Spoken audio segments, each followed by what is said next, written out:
പപ്പയും മമ്മയും നഷ്ടപ്പെട്ട എനിക്ക് ആകപ്പാടെയുള്ള ആശ്വാസം മുത്തശ്ശനും മുത്തശ്ശിയുമായിരുന്നു. ഫോഴ്സ്ഡ് ബൈ ദ ജോബ് ഞാൻ അവരിൽ നിന്നും മാറിയാണിപ്പോൾ താമസിക്കുന്നത്. സത്യം പറഞ്ഞാൽ ഈ ബിസി ലൈഫ് മടുത്ത അവസ്ഥ. ഞാൻ എൻ്റെ ഓഫീസിനടുത്തുള്ള ഒരു ഫ്ലാറ്റിലാണ് സ്റ്റേ ചെയ്യുന്നത്. And even if I can just walk to my office, ആൾക്കാർ എന്ത് പറയും എന്ന് പേടിച്ച് I have bought a car. I tried to walk to my office once, but എന്ത് പറ്റി എന്ന questions were too nosy. Anyways, we all are forced to live a life like this. ഒരു ദിവസം എനിക്ക് മുത്തശ്ശൻ്റെ കോൾ വന്നു. മോളി, മുത്തശ്ശി ബാത്റൂമിൽ സ്ലിപ്പായി വീണു. ഇപ്പോൾ ഹോസ്പിറ്റലിലാണ്. മുത്തശ്ശിയുടെ ബോധം പോയായിരുന്നു. ഇത് കണ്ട മുത്തശ്ശൻ വെറീഡാണ്. അതുമല്ല, പുള്ളിക്ക് എങ്ങനെ ഇത് ഹാൻഡിൽ ചെയ്യണമെന്ന് അറിയില്ല. ഉടനെ എത്താം, ടെൻഷൻ ആവണ്ട എന്ന് ഞാൻ പറഞ്ഞു. ഹാഫ് ഡേ ലീവ് എടുത്ത് ഞാൻ നാട്ടിലേക്ക് തിരിച്ചു. ഹോസ്പിറ്റലെത്തി. കാർ പാർക്കിംഗ് ഏരിയയിൽ കാർ പാർക്ക് ചെയ്തു. അവിടെ തന്നെ ലിഫ്റ്റ് ഉണ്ടായിരുന്നു മുകളിലോട്ട് പോകാൻ. അതിൽ കയറി. ലിഫ്റ്റിൽ ഒരു 6-7 പേര് ഉണ്ടായിരുന്നിരിക്കും. അപ്പോൾ ഹോസ്പിറ്റൽ അത്യാവശ്യത്തിന് ഒക്കുപ്പൈഡ് ആണ്. 8th ഫ്ലോർ ആണെന്ന് മുത്തശ്ശൻ പറഞ്ഞിട്ടുണ്ടായിരുന്നു. അതേപോലെ 8ാമത്തെ ഫ്ലോർ എത്തി. I rushed to the reception. എന്നിട്ട് കാര്യം പറഞ്ഞു. The receptionist told me that മുത്തശ്ശി ഇപ്പോൾ വാർഡിൽ ആണ്. I was relieved. കാരണം സീരിയസ് ആയിരുന്നെങ്കിൽ ഒരാളെ വാർഡിൽ കിടത്തില്ലല്ലോ. ഞാനും വാർഡിലോട്ട് പോയി. അവിടെ വേറെയും ആൾക്കാരുണ്ടായിരുന്നു. ഓരോ ബെഡിൽ ഒബ്സർവേഷനിൽ ഇരിക്കുന്ന ഓരോരുത്തർ. ഞാൻ മുത്തശ്ശിയുടെ അടുത്ത് പോയി. മുത്തശ്ശിക്ക് സീരിയസ് ആയിട്ടുള്ള ഇഞ്ചറീസ് ഒന്നുമില്ല. തലയ്ക്ക് ചെറിയൊരു മുറിവാണുള്ളത്. She fainted due to the shock. മോളെ, എനിക്ക് കുഴപ്പമൊന്നുമില്ല. ഈ മനുഷ്യൻ ചുമ്മാ മോളെ ബുദ്ധിമുട്ടിപ്പിച്ചു അല്ലേ? മുത്തശ്ശി ചോദിച്ചു. എനിക്കിതൊന്നും ബുദ്ധിമുട്ടല്ല എന്നും മുത്തശ്ശിക്ക് എന്ത് പറ്റി എന്നറിയാതെ ഞാൻ ടെൻസ്ഡായിരുന്നു. എന്നാൽ ഇപ്പോഴാണ് ശ്വാസം നേരെ വീണതെന്നും ഞാൻ പറഞ്ഞു. സംസാരത്തിനിടയിൽ മുത്തശ്ശിയുടെ അടുത്തുള്ള ബെഡിലെ കുട്ടിയെ ഞാൻ ശ്രദ്ധിച്ചു. ആൾക്ക് എൻ്റെ ഏജ് വരെ ഉള്ളൂ. പക്ഷേ ഷീ ഈസ് ലുക്കിംഗ് സോ ഇൽ. ഒട്ടും വയ്യാത്തൊരവസ്ഥ. അവളുടെ അടുത്ത് ആരുമില്ല. പുള്ളിക്കാരുടെ ഫേസ് പെയിലായിരുന്നു. കണ്ണിൽ ഒരു വെയിൻസും കാണാൻ പറ്റുന്നില്ല. ചുണ്ട് വരണ്ടിരുന്നു. ഇത്രയും വയ്യാത്തൊരാളെ ഒബ്സർവേഷനിൽ ഇട്ടേക്കുന്നത് എന്ത് അടിസ്ഥാനത്തിലാണെന്ന് ഞാൻ ആലോചിച്ചു. ആൻഡ് ആരോടും വലിയ സഹതാപമൊന്നും എനിക്ക് തോന്നിയിട്ടില്ല. ബട്ട് ഈ കുട്ടിയോട് എനിക്കൊരു സിമ്പതി തോന്നി. നാളെയാണ് ഡിസ്ചാർജ്, അതുകൊണ്ട് എന്നോട് നാളെ വന്നാൽ മതി എന്ന് മുത്തശ്ശൻ പറഞ്ഞു. ഓഫീസിലെ തിരക്ക് കാരണം ഞാനും ഫ്ലാറ്റിലോട്ട് തിരിച്ചു പോകുന്നു. നെക്സ്റ്റ് ഡേ രാവിലെ ഞാൻ ഹോസ്പിറ്റലിലോട്ട് തിരിച്ചു. എഗെയിൻ കാർ പാർക്ക് ചെയ്തു. പക്ഷേ surprisingly car parking area silent ആയിരുന്നു. ഒരു കാറിലും ആരുമേ ഇല്ല. സ്ട്രേഞ്ച്, ബട്ട് സ്റ്റിൽ ഞാനത് കാര്യമാക്കിയില്ല. ലിഫ്റ്റിനടുത്തെത്തി. ലിഫ്റ്റ് ഓപ്പൺ ആയപ്പോൾ എഗെയിൻ ഐ വാസ് ഷോക്ക്ഡ്. ആരുമില്ല. ഇന്നലെ ഇങ്ങനെ അല്ലായിരുന്നു. മേ ബി സൺഡേ ആയതുകൊണ്ടായിരിക്കാം എന്ന് ഞാൻ കരുതി. ലിഫ്റ്റിനുള്ളിൽ കയറി. അപ്പോഴാണ് ഞാൻ കാണുന്നത് ലിഫ്റ്റിലെ എല്ലാ ബട്ടൺസും ആരോ പ്രസ് ചെയ്തിട്ടുണ്ട്. From ground floor to floor 8. പക്ഷേ ഇന്നലെ ഇതിൽ 10 ഫ്ലോർസ് ഉണ്ടായിരുന്നു. ഇന്ന് 8 ഉള്ളൂ. എന്തോ എവിടെയോ ഒരു ക്രീപ്പി ഫീൽ എനിക്ക് ഫീലായി. ലിഫ്റ്റ് മുകളിലോട്ട് ഉയർന്നു. ഓരോ ഫ്ലോറിലും ഡോർ ഓപ്പണായി. ബട്ട് ആരുമില്ല. എല്ലാ ഫ്ലോറും ഒരുപോലെ ആയിരുന്നു. ആൻഡ് ഓരോ ഫ്ലോറും നീണ്ടു പോയിക്കൊണ്ടിരിക്കുന്ന ഒരു ഹോൾവേ പോലെ എനിക്ക് തോന്നി. ലൈക്ക് അതിനൊന്നും ഒരു എൻഡിങ്ങേ ഇല്ലാത്തതുപോലെ. 4th ഫ്ലോർ വരെ ഒരു പ്രശ്നവും ഇല്ലായിരുന്നു. ഇത് കണ്ടിന്യൂ ചെയ്തുകൊണ്ടിരുന്നു.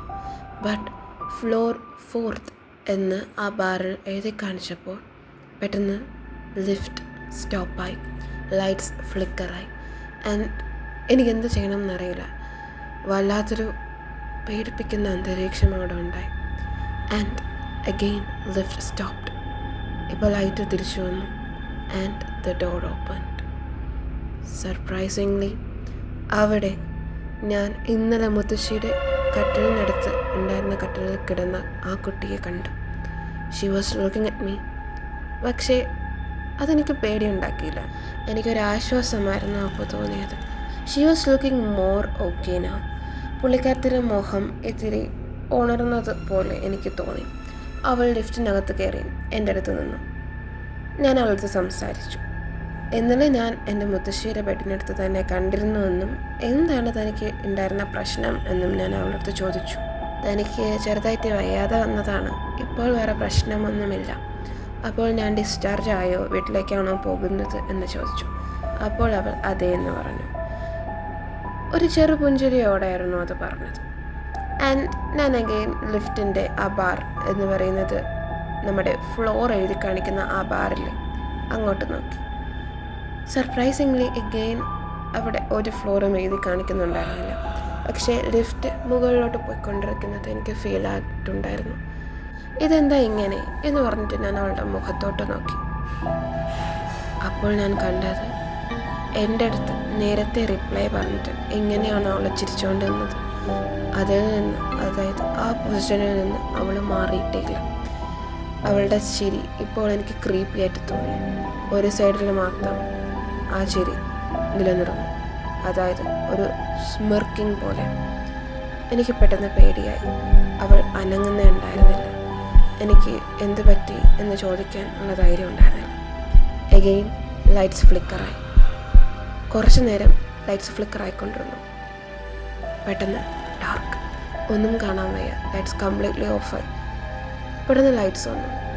ആൻഡ് ഞാൻ നന്നായിട്ട് പേടിച്ചു. കാരണം എൻ്റെ തൊട്ട് മുമ്പിലും, അതായത് വിത്തിൻ സെൻറ്റിമീറ്റേഴ്സ് ഗ്യാപ്പിൽ അവൾ എൻ്റെ മുമ്പിൽ വന്ന് നിന്നു.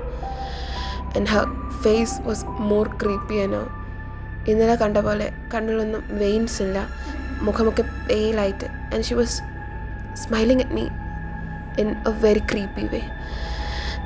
എൻ്റെ ശ്വാസം നിൽക്കുന്നത് പോലെ എനിക്ക് തോന്നി. പെട്ടെന്ന് അവളുടെ ഭാവം മാറി. അവൾ കരയാൻ തുടങ്ങി. ആദ്യമൊക്കെ ചെറിയൊരു വിങ്ങൽ പോലെയായിരുന്നു. പിന്നെ അവൾ അലറി കരയാൻ തുടങ്ങി. എനിക്ക് കുറച്ച് കഴിഞ്ഞപ്പോൾ എൻ്റെ കാത് വേദനിക്കുന്നത് പോലെ തോന്നി. അത്രയ്ക്ക് ഉച്ചത്തിൽ, അത്രയും ദയനീയമായിട്ട്, എന്നാൽ വികൃതമായിട്ട് അവൾ കരഞ്ഞു. എന്നെ കെട്ടിപ്പിടിച്ചു. എന്ത് ചെയ്യണം എന്ന് എനിക്കറിയില്ല. I was feeling every inch of her in my body. അവളെന്നെ കെട്ടിപ്പിടിച്ചു. കുറച്ചിന് എനിക്ക് ശ്വാസം കിട്ടാത്ത രീതിയിൽ അത്ര അവളെന്നെ കെട്ടിപ്പിടിച്ച് കരഞ്ഞു.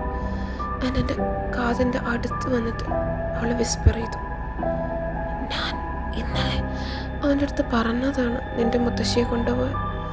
പക്ഷേ അവൻ എന്നെയായിരുന്നു ചൂസ് ചെയ്തത്. എൻ്റെ മുത്തശ്ശി ജീവിക്കാനുള്ളതൊക്കെ ജീവിച്ചു കഴിഞ്ഞില്ലേ, എനിക്കല്ലേ ജീവിക്കാനുള്ളത്. അങ്ങനെയുള്ള എന്നെ എന്തിനാ കൊണ്ടുപോയത്?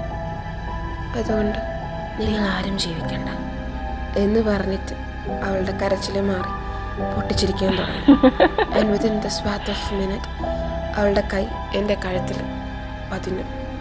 എന്നെ അവൾ ശ്വാസം മുട്ടിപ്പിക്കാൻ തുടങ്ങി. ശ്വാസത്തിന് വേണ്ടി ഞാൻ പെടഞ്ഞുകൊണ്ടേയിരുന്നു. എനിക്കൊന്നും ചെയ്യാൻ പറ്റില്ല. ഞാൻ അവളെ പിടിച്ചു മാറ്റാൻ നോക്കി, ഒഴിഞ്ഞു മാറാൻ നോക്കി. പക്ഷെ അവളുടെ ഗ്രിപ്പ് അത്രയ്ക്കും സ്ട്രോങ് ആയിരുന്നു. അവളുടെ കൂർത്ത നഖങ്ങൾ എൻ്റെ കഴുത്തിനെ ചുറ്റി വരിയുന്നത് എനിക്ക് ഫീലായി. ഒരുപാട് വേദന ഞാൻ അനുഭവിച്ചു. Suddenly the lift stopped. പെട്ടെന്ന് അവളുടെ ഗ്രിപ്പ് വിട്ടു. ഞാൻ ഒരു നിമിഷം അവിടെ ശ്വാസത്തിന് വേണ്ടി നിന്നിട്ട് ഓടി. ലിഫ്റ്റിന് വെളിയിലോട്ട് ഓടി. എൻ്റെ ഗെയിൻ ആ നീണ്ട ഹോൾവേയിലൂടെ ഞാൻ ഓടിക്കൊണ്ടേയിരുന്നു. ഓടി ഓടി ഓടി അവസാനം ഒരു സ്റ്റെയർ കേസിൻ്റെ അവിടെ എത്തി. ആൻഡ് അവിടെ 8th ഫ്ലോർ ഡൗൺവേർഡ്സ് എന്ന് എഴുതി വെച്ചിട്ടുണ്ടായിരുന്നു. സാധാരണ ഓരോ ഫ്ലോർ എത്തുമ്പോൾ 7th ഫ്ലോർ 6th ഫ്ലോർ അങ്ങനെയൊക്കെ എഴുതി വെച്ചിട്ടുണ്ടാവും. പക്ഷേ ഇങ്ങനൊരു ലേബൽ ഞാൻ ആദ്യമായിട്ടാണ് കാണുന്നത്. അതിൽ കൂടെ ഇറങ്ങണോ വേണ്ടയോ എന്ന് സംശയപ്പെട്ട് നിൽക്കുമ്പോഴാണ് ഞാൻ തിരിഞ്ഞു നോക്കുന്നത്. And in the hallway she was standing near the lift looking at me. And ഉടനെ അവൾ നടന്നു തുടങ്ങി. പിന്നെ ഞാൻ ഒന്നും നോക്കിയില്ല.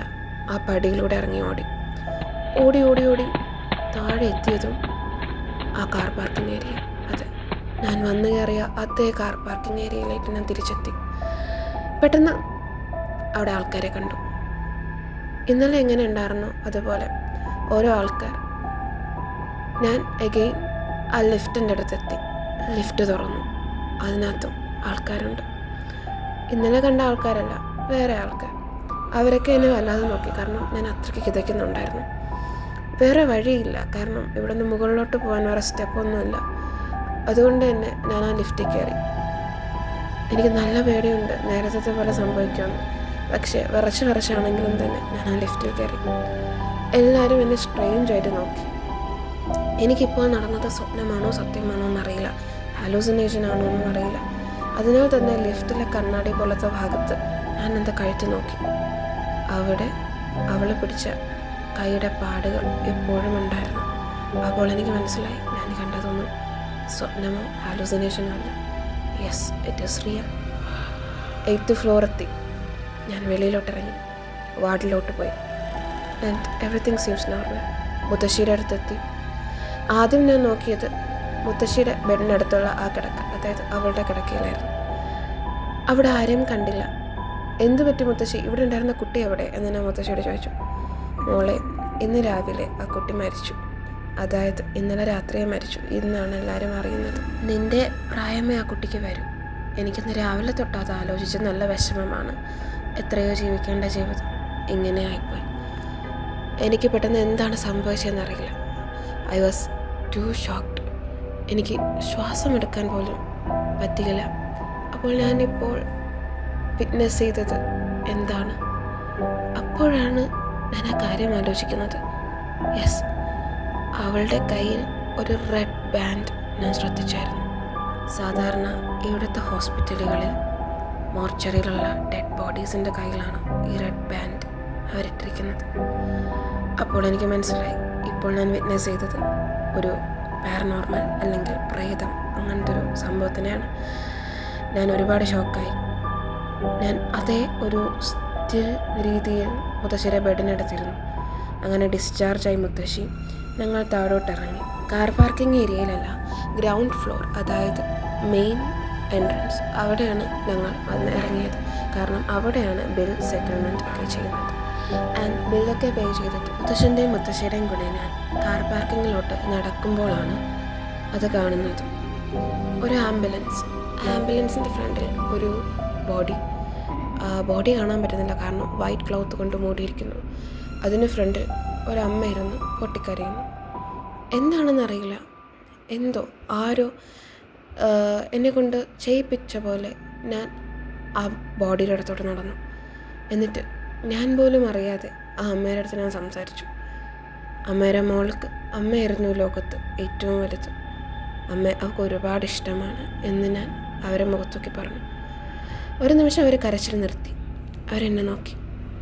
പെട്ടെന്ന് അവർ എന്നെയല്ല വേറെ ആരെയോ കണ്ടതുപോലെ എൻ്റെ കവിളിൽ തൊട്ടു. പതുക്കെ തലോടി. എന്നിട്ട് വീണ്ടും ആ ഡെഡ് ബോഡിയെ നോക്കിക്കൊണ്ട് സ്റ്റില്ലായിട്ടിരുന്നു. ആൻഡ് അത്രയേ ഉള്ളൂ. ഞാൻ തിരിച്ചു നടന്നു. മുത്തശ്ശിയുടെയും കൂടെ നടന്ന് കാർ പാർക്കിങ്ങിലോട്ട് പോകുമ്പോഴാണ് വെളിയിലെ ക്രൗഡിൽ ഞാൻ ഒരു കാര്യം ശ്രദ്ധിച്ചത്. ആ ക്രൗഡിനിടയിൽ കൂടെ ഒരു കൈ എന്നെ നോക്കി വേവ് ചെയ്തുകൊണ്ടിരുന്നു. ടാറ്റ തരും പോലെ, അല്ലെങ്കിൽ പോകുന്നു എന്ന് പറയുന്നത് പോലെ. ആൻഡ് ആ കയ്യിൽ ഞാൻ കണ്ടു ഒരു റെഡ്